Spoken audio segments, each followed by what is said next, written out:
Rock, like a giant sponge, it holds a lot of water in it. Every time it rains, when you look at the top, you can see how the water just etches it away, and you have very sharp pinnacles up there. Water will filter all the way through, and it goes underground, probably up to about 200 metres.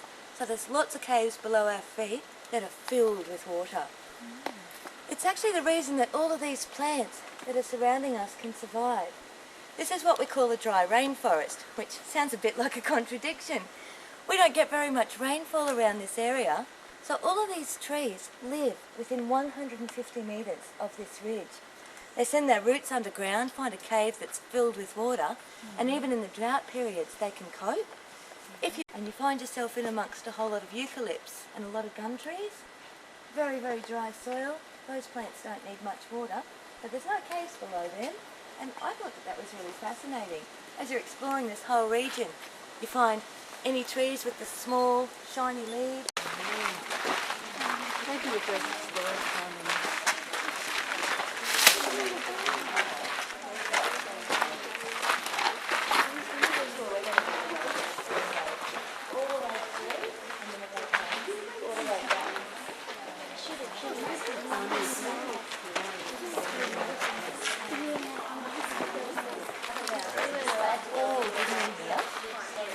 I would love to have growing up here because big trees up there and up there, just all through this whole ridge. Right. Well guys, this is what we call our grand entrance, and I just think it's beautiful. It's so spectacular. You've got all these big fallen rocks down here. They actually used to be a ceiling that joined these two cliffs, and they think that it was about 5 metres thick when it was in place. The whole thing came crashing down. We believe it was 50,000 years ago, and we think that might have been due to a lot of volcanic activity, but since nobody was alive back then, it's really only an educated guess. I love the way all the trees move in. Have a look up there on your right. You can see this beautiful big vine fig tree. All those roots that cascade down.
This nice big entrance and about 5 or 6 different others, and so the wind just keeps circulating through, keeping everything really nice and refreshing.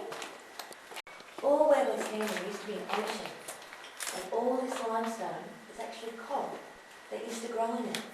It's been compressed down and forced underground by lots of layers of mud and sediment. That's how it becomes a limestone, and trapped within the walls are literally hundreds and thousands of tiny little fossils. Most of them are much bigger than your fingernail. But it's just incredible to think that so much history is within the walls itself. Now the whole thing is eaten out by water. If you mix water with a bit of carbon dioxide, It is quite like a rhinoceros.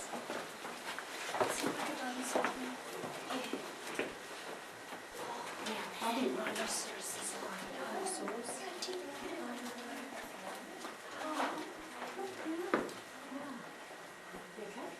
Yes. But imagine him.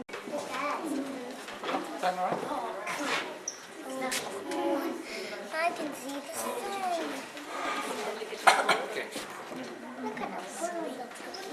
It's like it's millions of pencils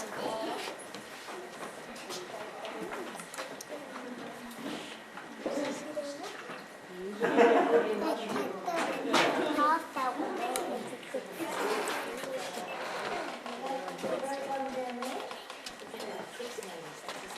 No,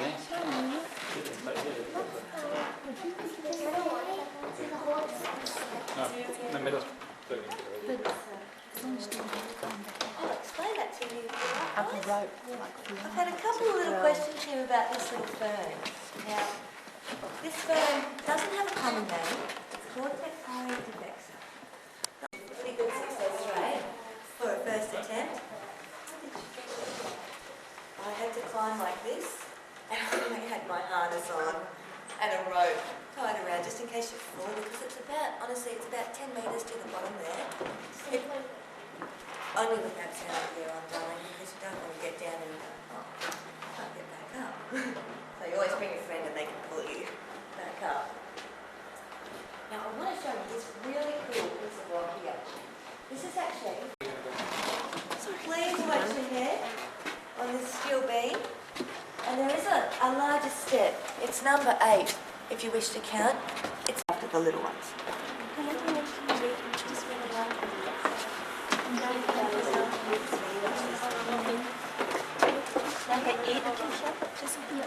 No, wait. Okay.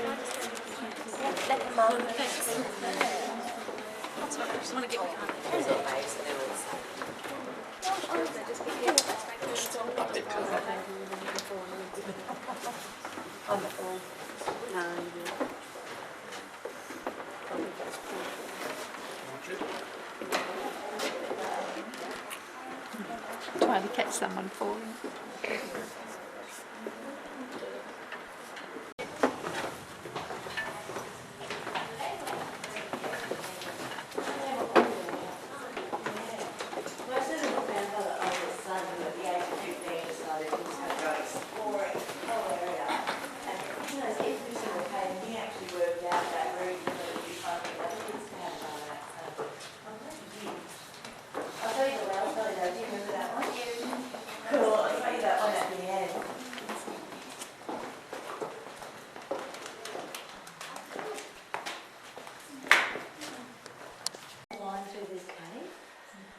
To help them navigate, they can see but not well enough in the dark. So they make this little sort of clicking sound. They bounce that sound off the wall and they catch it in their big ears. They can send and receive 200 times in 1 second. So if we look at that... No, sorry, not spiders. We've got frogs that do that though. When the bats are sleeping up in here, because they're so small, they like to huddle in close to each other, and they hang on with the big hooks on their feet to the ceiling. They just find a little crack in the rock. The others fly along, they hang on to each other, and you get this big, furry bunch. This is a beam that you have to watch. It's our last set of steps.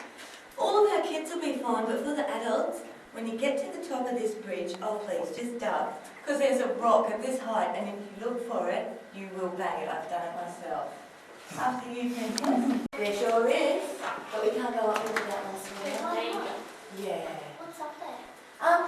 It's another cave about the same size as the one that we're in now, but you know those false floors I was just telling you about? There's no that? No, don't feel like it. And you have another gate.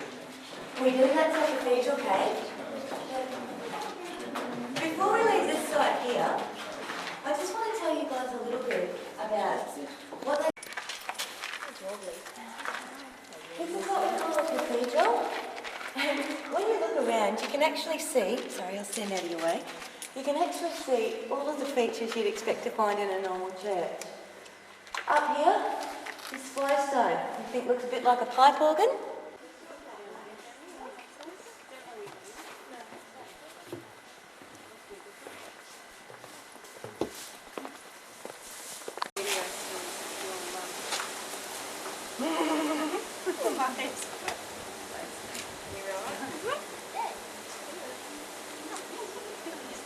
Working it, start owning it. Here's the family at the Capricorn Caves. And there's the sign. Happy faces and lots of ice creams.